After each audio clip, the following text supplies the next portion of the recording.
Just a quick intro into this three-part recording here. So the first part will be a Facebook Live that we restarted after we got shut down. Facebook shut us down. And the second part will be my full interview with my guest. And the last part will be a video that you're going to find quite pleasing. So enjoy living well in all areas of your life. Topic is about stress, the number one killer, and how we secretly or not so secretly deal with it. You're going to enjoy this. Bye for now.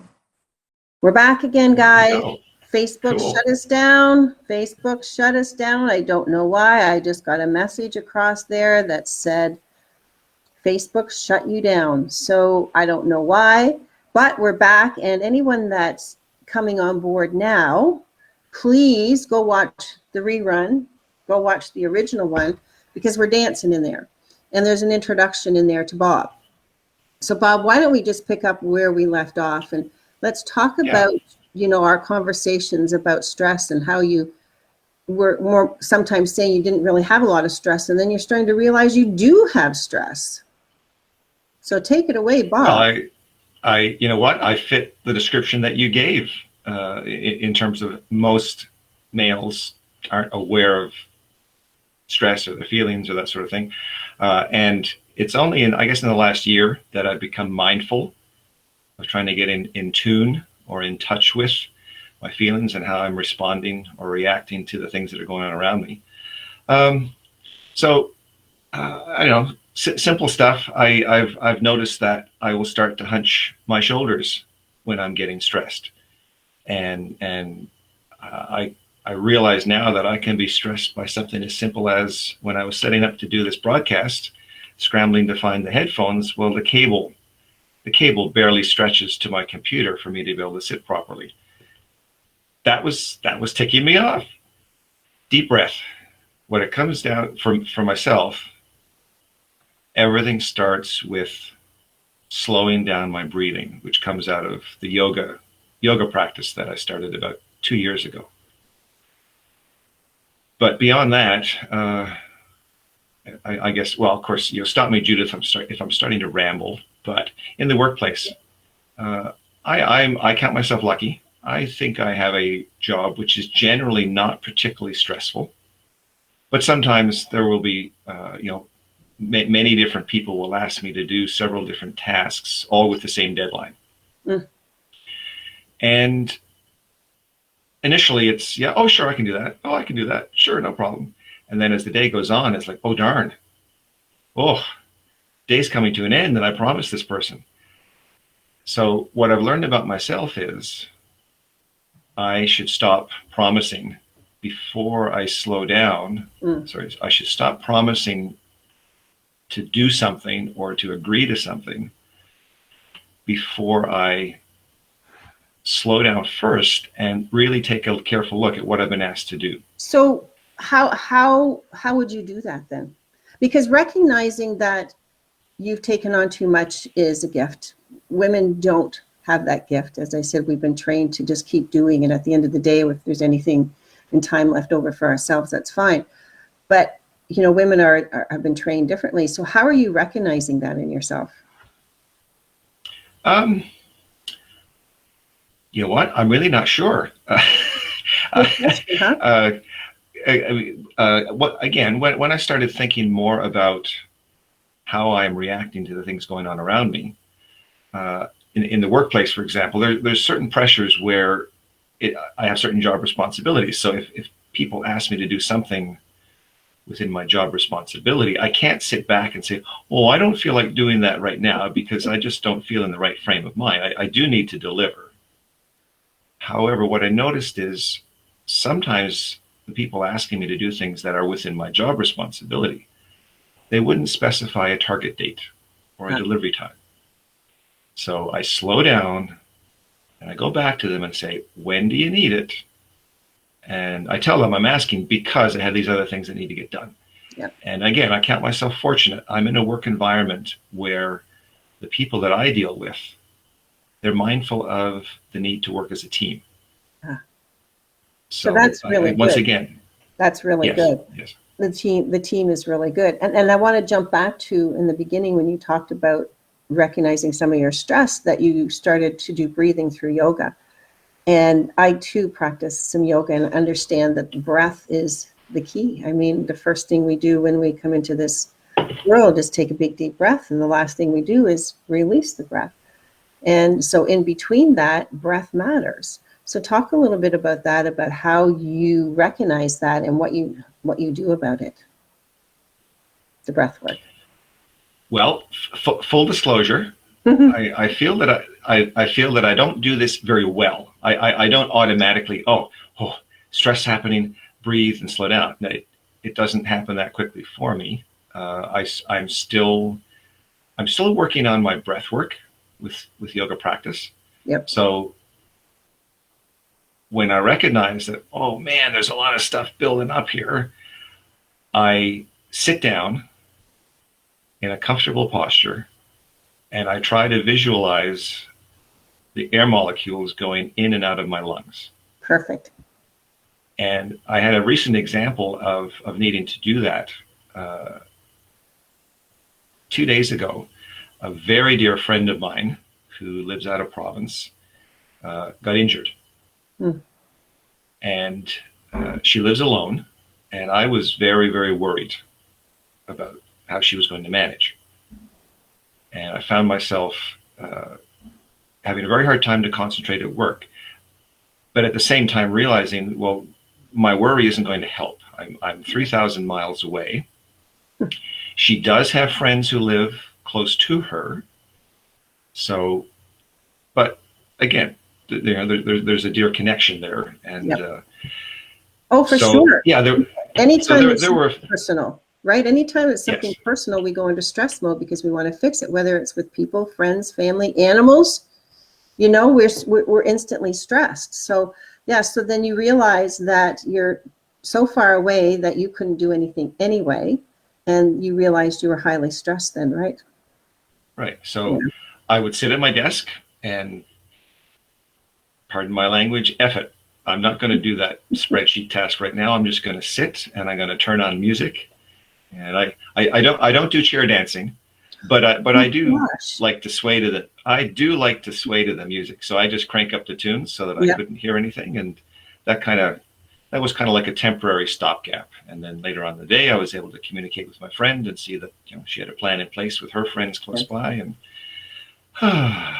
yeah, good. Things were better. And this is what I try to tell my audience and clients is understanding yourself is important. And that's why I put secretly dealing with stress, because most people deal with it very secretly, and when they deal with it secretly, it turns out to be a habitual habit of some sort of destructiveness. Right? You got a friend coming in here? I'm not sure. Sorry, my dog is in the front of the house. I'd have to get up and go see what's happening. I'll mute you for a sec.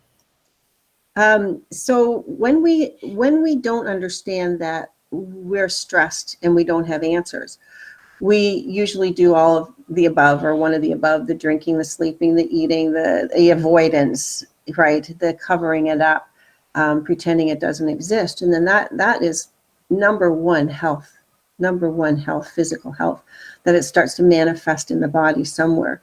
And stress is the number one killer, so it manifests as cancer, heart stroke, mental disorders. And mental disorders are huge, and especially right now during what we're going through. I was with a group of people the other day and a paramedic, and he said he can't believe the amount of mental health cases that have risen and suicides that have risen from the stress. So stress is the number one killer, as he's learning about, as he's going about being a frontline worker in his job. And there was a firefighter there that said the very same thing. So, one of the things I want to do with these Facebook Lives is give people an opportunity to interact with us and to get some hints and tips and to see ordinary people like us and how we deal with stress. And are we dealing with it secretly? And if we are, then maybe this is an awareness point for people to go, oh, geez, I don't really want to do that. I didn't understand I was that stressed. I wasn't that stressed out. And I know we talked and you had a couple of incidences where you said, I didn't think I was stressed about that. And then when you stop and you look at it and you think about it and you go, oh, it is stress. And how stress shows up in the body. First it's the rapid heart rate, and it's the overthinking brain, and it's the shoulders up, and it's the blood pressure up. And especially, you doing yoga, recognize within your physical body, that your body is becoming stressed out. And you know what I'm going to do? So remind me about the video you sent me, which is so important. So we're going to talk a little bit about nature, but I want to tell everybody about the format of this. So this Facebook Live is for this worldwide audience right now. And then I'm going to take it, Bob and I are going to go into a Zoom session. We're going to go into a recording session where there's going to be much more information. We'll go a little bit more in depth, and then we're going to upload it to YouTube. So this is a taste for you guys just to see where your stress levels are at, to get some hints and tips, to maybe start to change your life, and then we'll share the links later. And also there's going to be a free tidbit at the end of this Facebook Live. So Bob, let's talk about, because part of what I put in the beginning was the nature, how nature is healing. So let's talk about that. Go ahead and share away about nature, because I'm a nature gal myself. Yeah, and my dog is quieted. That's okay. My two are sleeping, so they could bark at any time. Well, for years and years, I have thoroughly enjoyed being either in a forest or on a lake in a kayak or canoe, just being on the water. And really, that's all I thought about it, was I simply enjoyed being in those environments and doing photography, capturing the things that I saw in either video or photographs. And I connected with an old friend about a year and a half ago, who is a tree conversationalist. I'm not going to sidetrack your show here, Judith, to explain what that is. But in any event, my friend is quite sensitive to the energies that surround us coming from nature. And as we spent some time together, she said to me, Bob, you're quite connected to the trees. And I kind of looked at her like what? Anyway, so this is all part of my trying to understand myself. My friend was convinced that I had a connection. That's something that allowed me to enjoy being in the forest so much, and it affected my work. It let me do photographs of nature that most people find pleasing. So my quest now is to actually be able to feel that connection myself. I totally enjoy walking barefoot through the forest, at least as long as there's no weird spiny things or Yes. rocks hidden under leaves. But being barefoot through the forest, I can't explain it other than it's really cool. It's really relaxing to feel the different textures on my feet. And in terms of stress, I finish my work day, and typically I will take my dog before supper into a forest trail. Of course, she needs to be walked. I mean, that's a given, and I enjoy doing that. And so in a way, the forest walks are kind of a disconnect between the workday and the not workday. Well, you're right. I mean, and I talk about tree energy. I talk about nature energy. They're always connected. There's no judgment there. It's always positive connection. And trees talk to me, animals talk to me, and we can talk about that as we head over to our new broadcast as well. But everyone has an opportunity to connect that way. So, before we go and head over to another broadcast, which will be available for everybody, I just want to go over a couple of the tips that we shared today. I know we got cut off in the beginning, guys. I was chair dancing. I was introducing things, and Facebook cut us off. They didn't like the music. So I'll look into that, but I don't know if it's deleted or not, but you can watch it. So one of the things that I think is the most important is to recognize that our bodies are under severe stress every day. Environmental is huge, and emotional is huge, and physical is huge. So one of the best ways was chair dancing, as I said in the beginning, just dancing wherever you are. Mary was dancing in her car, and nature. And I think, you know, because nature is so pure positive energy and connection, you can go out there and do absolutely nothing but be in nature, and it relieves stress. Some people think they need to do a lot to relieve stress, like I have to go out and I have to do this and I have to do that, or I have to go there. You don't have to. You just need to step outside wherever there's nature and make a connection. And we'll talk about that connection in our Zoom. So before we go, can I get one of my assistants to put a link in here? There is a free ebook about connecting to nature and why it's so important. And there's, I think, 5 tips about dealing with your stress in nature that is so important. She will put the link in here right away. And, you know, Bob, I think it's really cool that you are understanding yourself on a new level of stress and how it affects you and what you need to do about it. Because, you know, yes, you're a photographer, and a really good one, by the way, guys. Check his work out. Oh, I know what I wanted to say about the video you took of all the pictures of your feet in mud and water in the forest. We're going to use that in our next broadcast. I'm going to edit it in there so people can see that, because it's so important. Wow. You know, I like walking barefoot too, as long as there's no spidey things, you know, and spiky things. Dead pine needles at Island Lake, after you canoe to the very back or kayak to the very back where you're not supposed to go, there's a whole blanket full of dead pine needles to walk on, and they are just so soft. I'm going to encourage everyone to get out there in nature to reduce your stress. And there's the link in there for your free ebook about nature and dealing with stress. We'll put that in the actual comments when this is finished as well.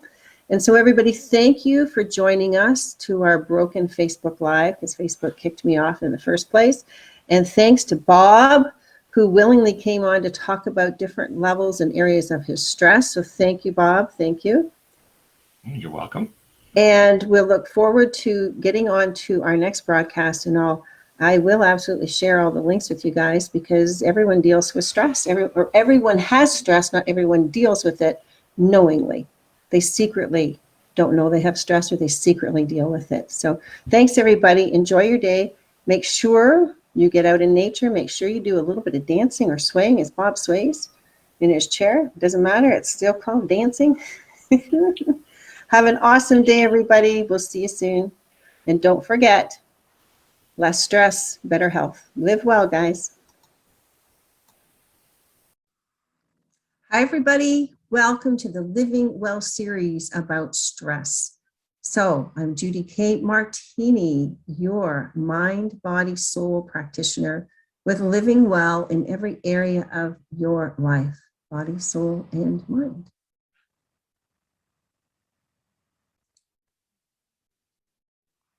Hi, everybody. Welcome to Living Well in your mind, body, and soul. I'm Judy K. Martini, your holistic practitioner.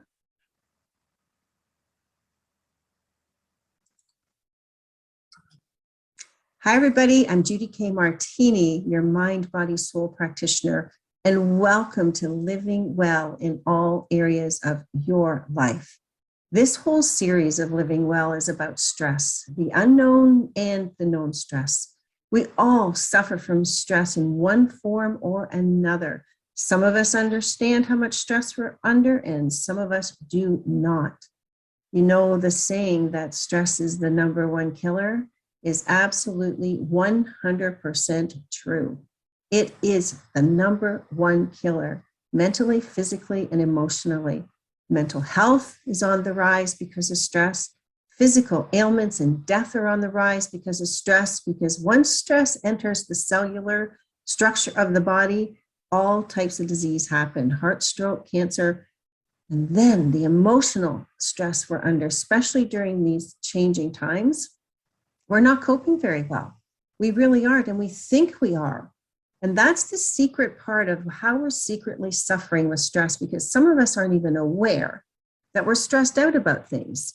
And or if you were like me, I have been the stress queen in the past 4 years. I would say about 45 years or more, I was completely under daily 24/7 stress, except when I slept, because when you sleep, you lose all resistance. Sleep is healing, and sleep is where healing happens emotionally and physically. So if you're not getting enough sleep, your body is under total stress. So I was a stress queen for all of those years until one day I realized how stressed I was.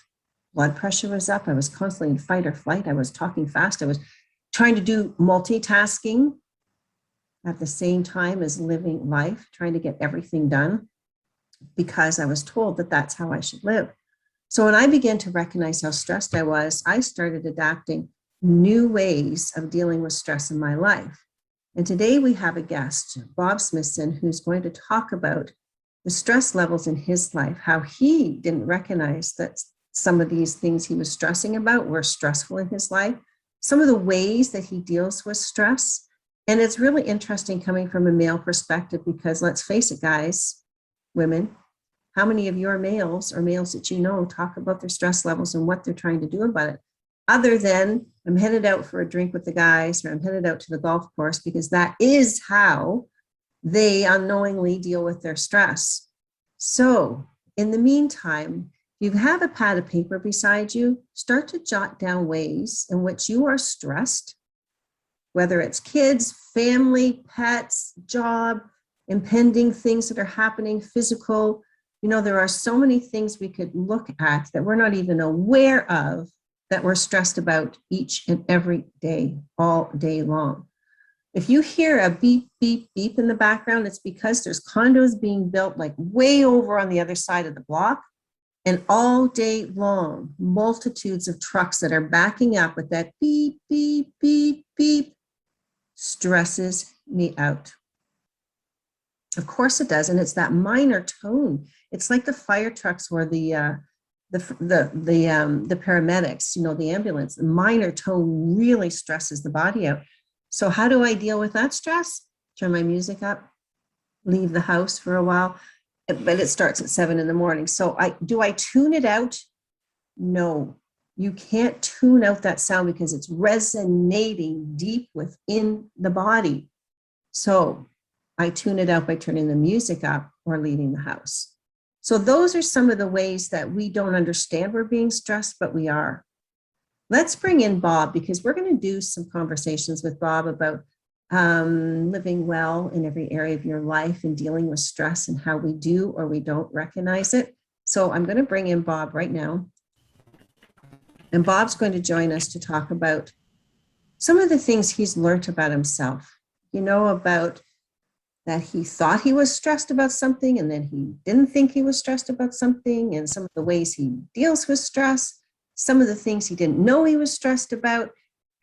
I mean, look at how this just reflects in the same in your life, what's happening in your life, right? And the secretly thing is we secretly deal with it by covering it up, by at the end of the day, you know, getting a drink, eating that bag of chocolate cookies, ignoring it, getting hooked on TV, you know, and binge watching things, although that can be healthy. That can be healthy. But when we don't understand that stress is actually hurting us, really hurting us, then all of a sudden we're sick. We have these aches, these pains, we're exhausted, and we don't know what's happening to us, and we don't know why this has happened. And we go to a doctor, we go to the holistic doctor, we go to a family practitioner or something, and we find out that we're not feeling so hot. And then we find out, well, we've got this happening and that happening and this happening. And we find out that we're stressed, that the whole body is stressed. And then we start to do something about it.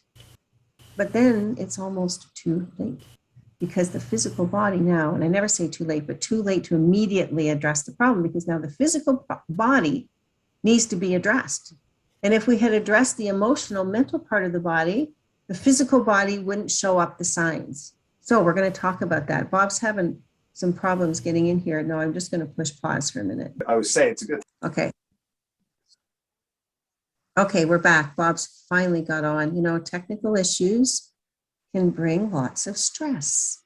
I mean, we just did a Facebook Live and got kicked off and had to accommodate and rearrange, and Bob's been trying to get in here and couldn't. And so that produces stress in the body. So welcome, Bob. Hi there. Hi, Judith. Welcome, welcome. So we're going to continue on talking about stress from our Facebook Live, which I think I'll put on the front of this when I edit it.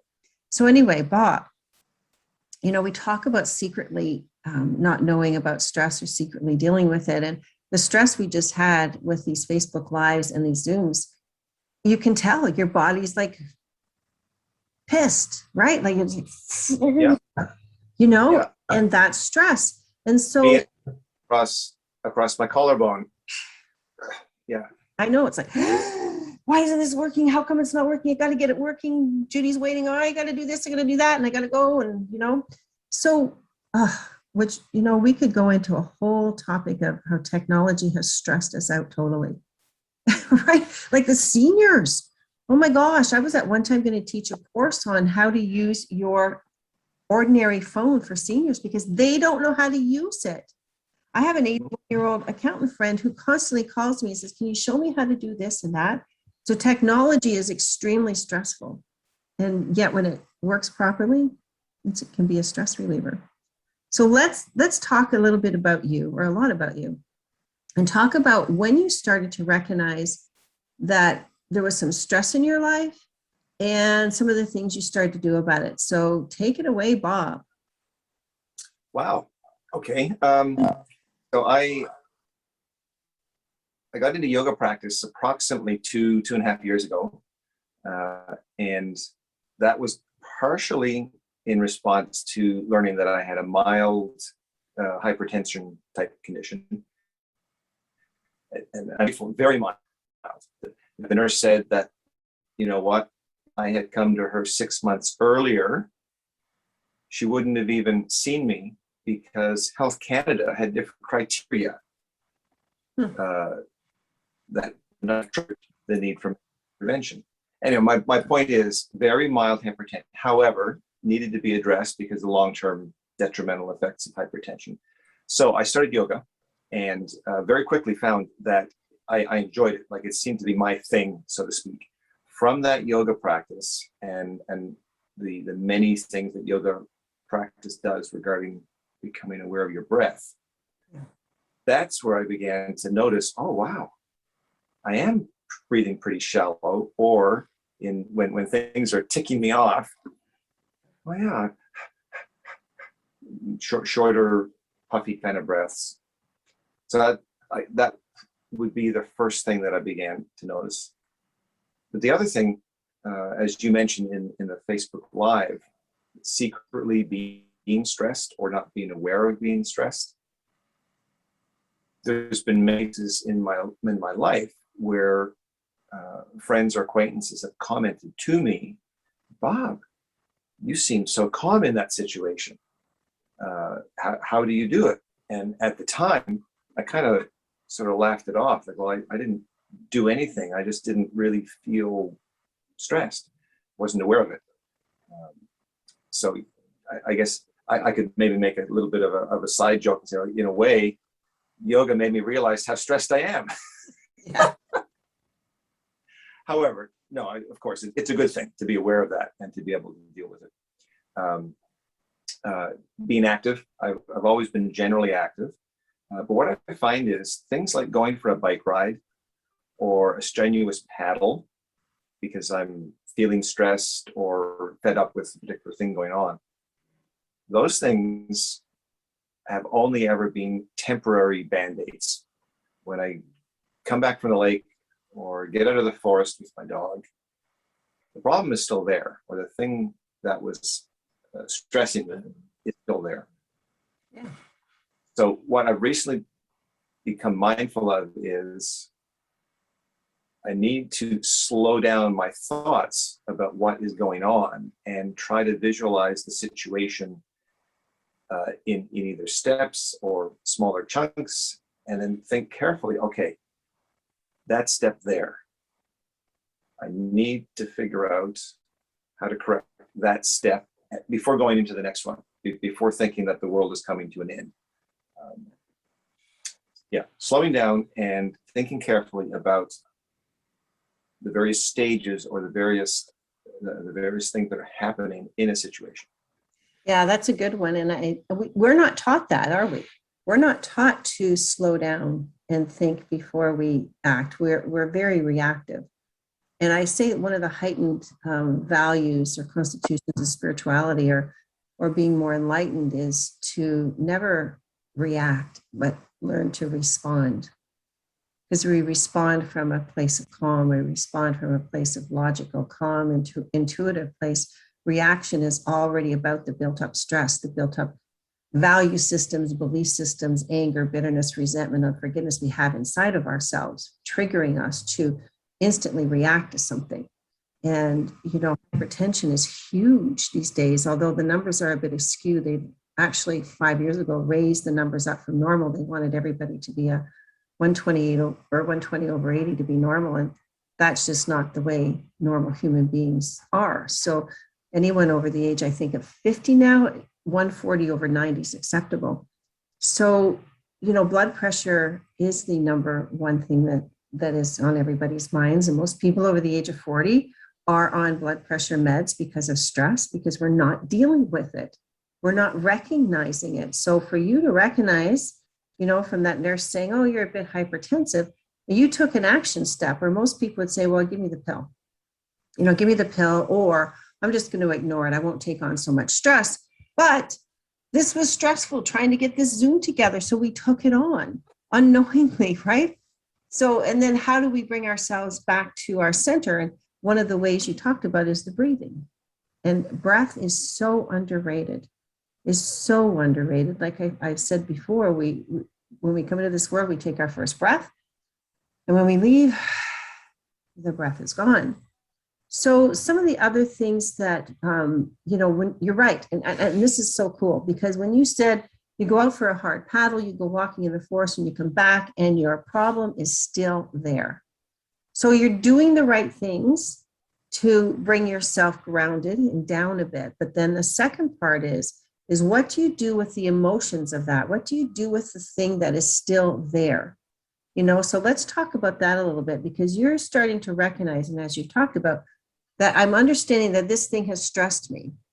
So now let's talk about it. As you said, you start looking at it from a whole different perspective, right? Yes. Mm-hmm. So talk a little bit about that for our guests. Can I give an example? Yeah, sure. I find it easier to talk in actual things that have happened to me. Many years ago, I worked for a multimedia company who had, I guess, what we call very high dollar clients, Fortune 500 companies, and the pulling off trade shows, that sort of thing. There was a lot at stake for the clients, and of course for us as their vendor to provide the imagery. And there was a situation where something had gone wrong just before a video presentation was supposed to be projected to the audience.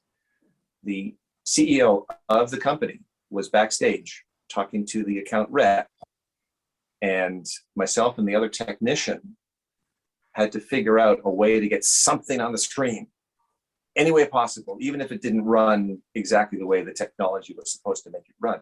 So the CEO, to be blunt, was not a particularly compassionate man. Now, in hindsight, I cannot imagine the stress that he was probably under as the CEO for this show to go well. So in any event, my responsibility as one of the technicians was to actually be the person pushing the buttons to make things happen. So the CEO was talking rather harshly to the account rep, and the account rep was relaying instructions to me. In any event, after we got things going and the show was done, my coworker came to me and said, Bob, how the hell did you not lose your cool with all the screaming going on, or at least the harsh words, and you having to concentrate on your technical stuff, etc. At the time, I had no idea. I didn't know what to say. I just, I don't know. But in hindsight, when you asked me to come and speak, I realized that even though I wasn't aware of it, I knew that I was to take my direction from the account rep. So somehow I managed to ignore the sound coming out of the CEO's voice Mhm. because I trusted the account rep to handle that side of it. So you blocked out all distraction then. Yes, yes. Thank you. That's a good one. That's a much more concise way to put it. My task was to run the technical stuff, the button pushing. Yep. I concentrated on the account rep giving me direction and doing my job with what I've been trained. And I was confident in my training. I knew this equipment inside out. Yeah. Blocking and focusing on the one thing that I needed to do to get past the situation. Yeah. And I think for most people, I know we have been taught to accommodate everybody. We have been taught people pleasing is a virtue. And to people please means you're a wonderful human being, where exactly the opposite is true. People pleasing is a destructive emotionally, mentally, and physically thing. And my analogy for that is that you're responsible to fill your cup. Only you can fill your cup. You never give from the full cup, you give from an overflow. So anytime you give from your full cup, you bring in bitterness and anger because that's your cup and you're giving and trying to people please and trying to accommodate. So what you're saying is I didn't accommodate anybody except the person I needed to be directly in observance with. So that's a good way for people to recognize, to sort of stop and logically think, what do I need to do in this moment?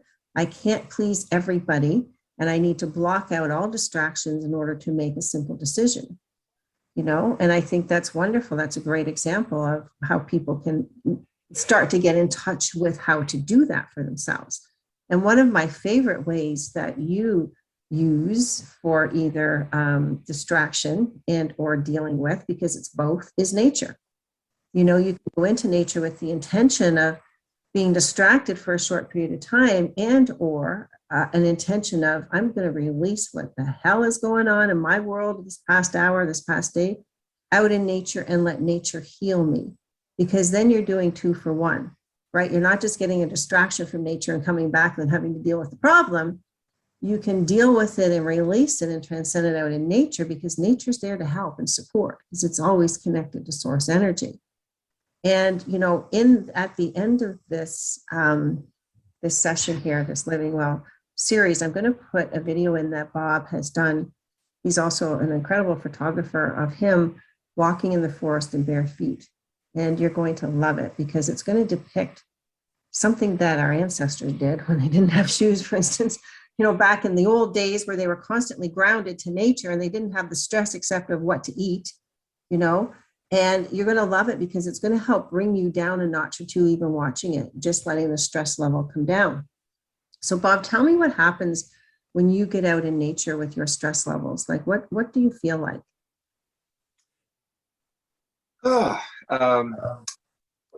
Definitely calmer than before I get there. I respond very much so to the sound of the wind through the leaves.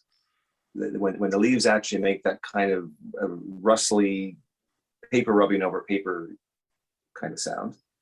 And I'll say double bonus is if that same breeze is also going through ground level and I can feel the breeze on my skin. I very much prefer to wear short sleeves and that sort of thing.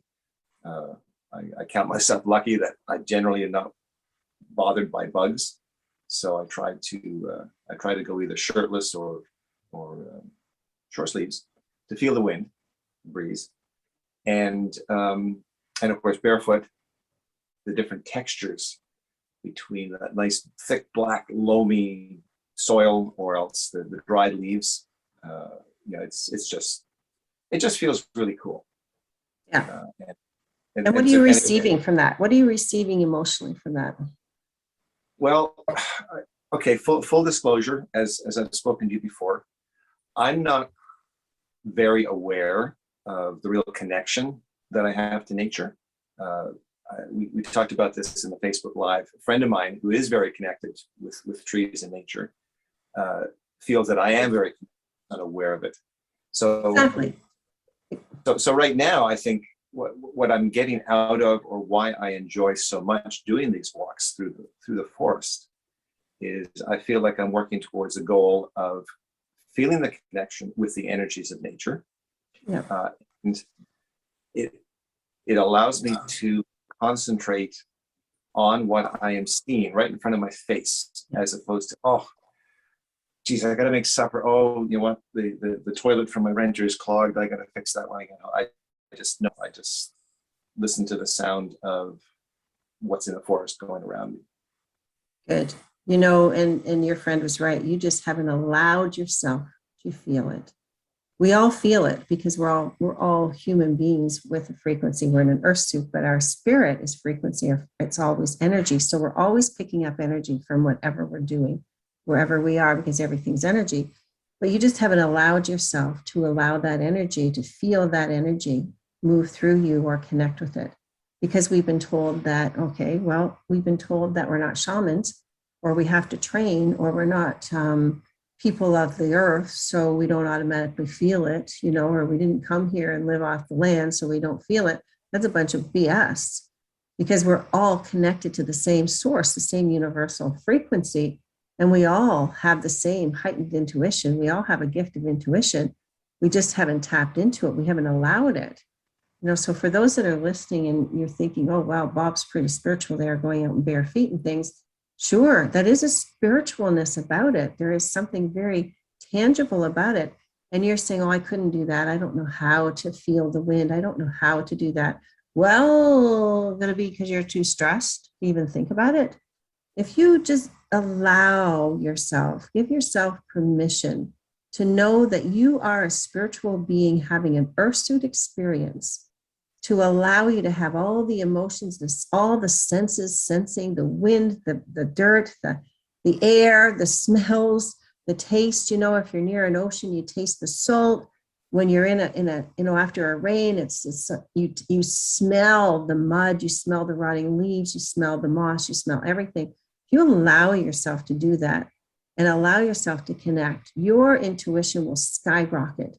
But we've been told that we can't, or we have to learn. And as I said, that's a bunch of BS. So, you know, Bob, as we wind up here, and I just want to say that I'm so, you know, proud of you, I guess is one word, or excited for you that you are exploring the different realms of your humanness with your spirituality, with who you are at core level, that you and nature are one. And, you know, your friend that senses tree energy, I do too. I write about it all the time. I'll go out and ask the trees about something about my life and immediately get an answer. And the hard about that is to trust the answer. And for you being able to share this with people, I think is going to enlighten and give hope to people that there's simpler ways to deal with stress than maybe some of the ways that they've been dealing with it. You know, because stress, the number one killer, it's known and it's unknown, and we secretly deal with it or secretly don't deal with it. And it is killing us inside and out. So if we can somehow find ways, the simplest ways, and this one particular show is about the nature and about, you know, one of the hints you give us about observing, you know, and only and removing distraction and only doing what your one service is to do. That was great for people if they can grasp that concept of not the people-pleasing idea, but to focus on the one task at hand. And to get out in nature, I think you're going to start to see many changes that happen in your life. So, Bob, I want to thank you for being here today. And I can't wait. Well, I'm having a pleasure. Oh, good. Oh, good. Oh, good. And, you know, Bob's information will be down below, and all the links as well, and his photography page as well. And I want to thank everyone for joining us here. And all the links are down below for your free ebook as well. And know that each week that I do these sessions or these series from Facebook and then here, it's going to be attached to YouTube and attached to different platforms as well to serve you, to give you ideas and hints and tips for you to live well in every area of your life, mind, body, and soul. Thanks again, Bob. And thanks again, you guys. Bye for now.